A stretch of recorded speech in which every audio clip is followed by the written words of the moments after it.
I like things that break boundaries, and I hate hostage rescue in Counter-Strike as it currently works. Put those two things together and you can kind of figure out why I love Insertion 2. This map is a feat of map making. It's enormous. It creates from nothing a unique gameplay loop never seen before in Counter-Strike save for the original Insertion. And goddammit, it's different, and I love it for that. This is the Genius of Insertion 2. Wait, I've got big news for you. This video is sponsored by SkinsMonkey, the cheap and easy way to trade out your old skins for something fresh. You can use code PENGUIN on the site to get two things. First off, you get $5 after you complete your first trade with a maximum bonus if you spend $100 on the site. And secondly, you get a 5% bonus when adding balance to the site. Combined with the 30% deposit bonus SkinsMonkey offers already, that's an extra 35% for you to spend. Follow my link in the description or the pinned comment and start trading today.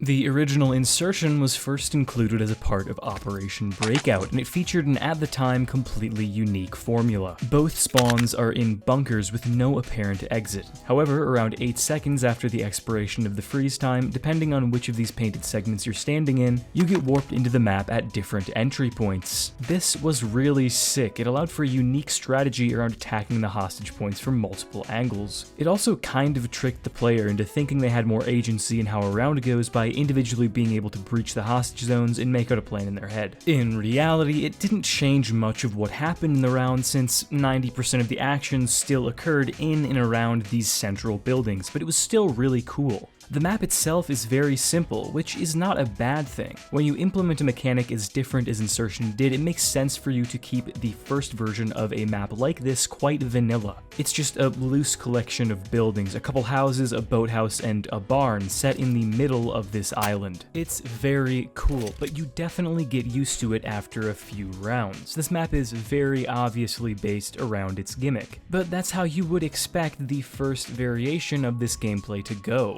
Insertion 2 takes this to another level.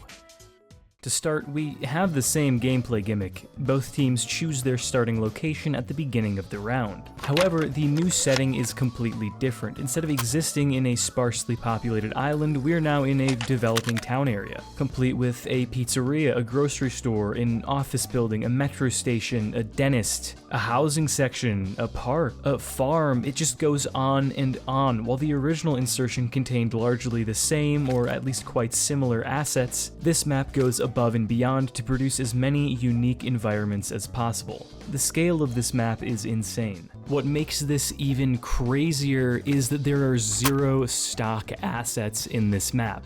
Every single model, every single texture is from a picture Osmos took and then edited down. This becomes even more impressive when you enter the grocery store and take a look around. Every single item is a manually created asset from a reference photo. It is mind-blowing.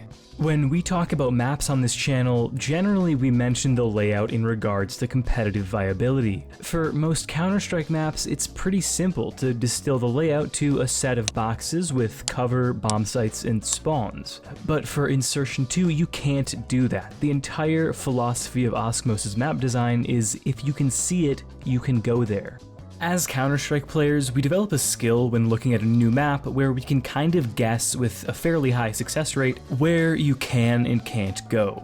Insertion 2 fucks with your mind a little bit because it almost does no corralling of the playable area. Insertion 2 isn't really Counter-Strike, it's weird, it's almost refreshing in that way too. I love Counter-Strike's gunplay mechanics, and Insertion 2 is kind of just applying those to a completely different style of gameplay. And it works quite well. It scratches a similar itch to Danger Zone, where you have Counter-Strike gunplay and fights in an environment so big that you pretty much never have the same duel twice. Hostage mode still sucks, and the Insertion maps don't really fix it in any meaningful way. But still, despite this, I think they work better than most hostage maps. Most hostage maps kind of devolve into tight choke points being held and very boring gameplay imbalanced towards the terrorists. Insertion 2 feels a lot more balanced, but I don't think it's due to any particular part of the map design. I think it's because this map brings out the deep desire within any Counter-Strike player's heart to find cool stuff in the map and play fast.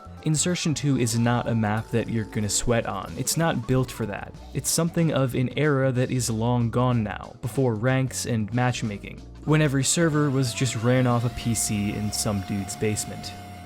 All that being said, I actually do think an Insertion-style map made in defuse mode would be really cool. It'd be interesting to see the different ways that you go about attacking or even executing on a site when there's no real boundaries that exist in normal Counter-Strike maps. My guess would be that it might feel something like Rainbow Six Siege, but I really have no idea. Insertion2 is the largest Counter-Strike map ever. Its gameplay is entirely unique save for its predecessor. Its detailing is second to none, with parts of this map being damn near indistinguishable from reality. In all metrics, Insertion2 doesn't just push the limits of Counter-Strike, it breaks right through them. And this was all done in Source 1. I spoke to Oskmos, the creator of Insertion2, briefly on Twitter a few months ago as part of a scrapped video. It sucks, but he told me that he's pretty much done with mapping. There will not be an Insertion 3. As it currently stands, Insertion 2 has been ported to CS2, but the ported version is subpar in the way that it's not playable. The teleports are screwed up, players just get stuck inside of each other at the start of the round. I would say that I hope one day someone picks up the torch and creates a spiritual successor, but to be honest, I'm not sure that's even possible. I think Insertion 2 should instead inspire people to push the boundaries where they can. Do what's impossible. Counter-Strike 2's map editor is very versatile and it keeps getting better. Just because a map isn't traditionally like what we see in Counter-Strike doesn't mean that it won't be included officially. Take risks and make a map as memorable as Insertion 2. Who knows, one day you might get a Penguin video about how great your map was. Thank you.